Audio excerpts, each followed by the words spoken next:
नमस्कार। आज आपण घरात असलेल्या मुगाच्या डाळीपासून मूग दाल नमकीन घरीच बनवणार आहोत। बाजारातून आणून खाण्यापेक्षा घरी जर तुम्ही ही रेसिपी बनवली तर नेहमी हीच रेसिपी याच पद्धतीने घरीच बनवाल, बाजारातून आणायची तर विसरूनच जाल। चला तर मग आता रेसिपी बघूया। त्यासाठी आपण एक मोठी वाटी मुगाची डाळ 6 तास पाण्यात भिजवून ठेवलेली आहे।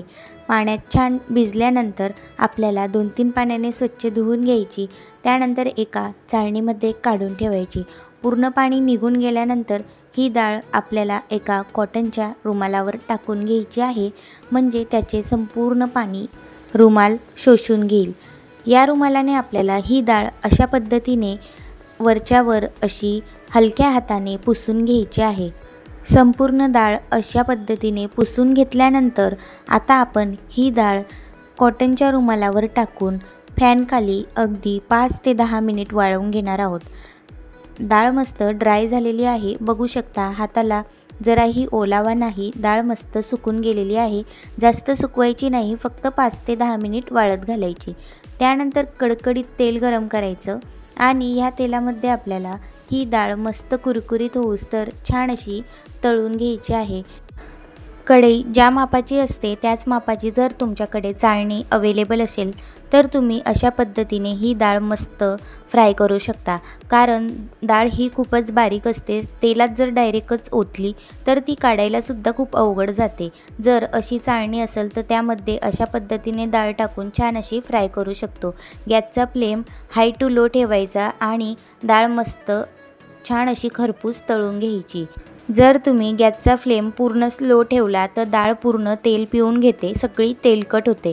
त्यामुळे गॅसच्या फ्लेमवर जास्तच लक्ष घालायचे। त्यानंतर संपूर्ण डाळ व्यवस्थित तळून घ्यायची। डाळीचं संपूर्ण पाणी तेलामध्ये शोषून झाल्यानंतर समजून घ्यायचे की डाळ अगदी छान अशी कुरकुरीत तळून झालेली आहे। त्यानंतर ती एका प्लेटमध्ये काढायची। त्यानंतर दुसऱ्या बाउलमध्ये काढून घ्यायची, म्हणजे जास्त तेलकट होत नाही। त्यानंतर आता आपल्याला टिश्यू पेपरने हलक्या हाताने ही डाळ पुसून घ्यायची आहे। टिश्यू पेपर तेल छान शोषून घेईल आणि डाळ मस्त कोरडी होऊन जाईल। बघू शकता अगदी मोकमोकळी अशी मूग दाल नमकीनची डाळ आपली छान तयार झालेली आहे। त्यामध्ये चटपटीत व्हावी म्हणून आता 1 चमचा चाट मसाला, 1 चमचा लाल तिखट आणि अर्धा चमचा मीठ टाकायचे आहे। एकजीव करून घ्यायचे। बघू शकता अगदी चटपटीत अशी मूग दाल नमकीनची रेसिपी आपली रेडी आहे।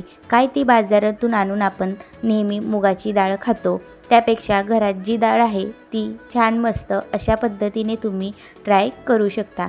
लहाने काय मोठे सुद्धा अगदी आवडीने खातील। मस्त चाट मसाला वगैरे टाकून चटपटीत बनवायची, खायला सुद्धा खूप टेस्टी लागते। जर तुम्हाला माझा आजचा हा मूग दाल नमकीनचा व्हिडिओ आवडला असेल तर चॅनलला लाईक सबस्क्राईब नक्की करा, जास्तीत जास्त शेअर करा।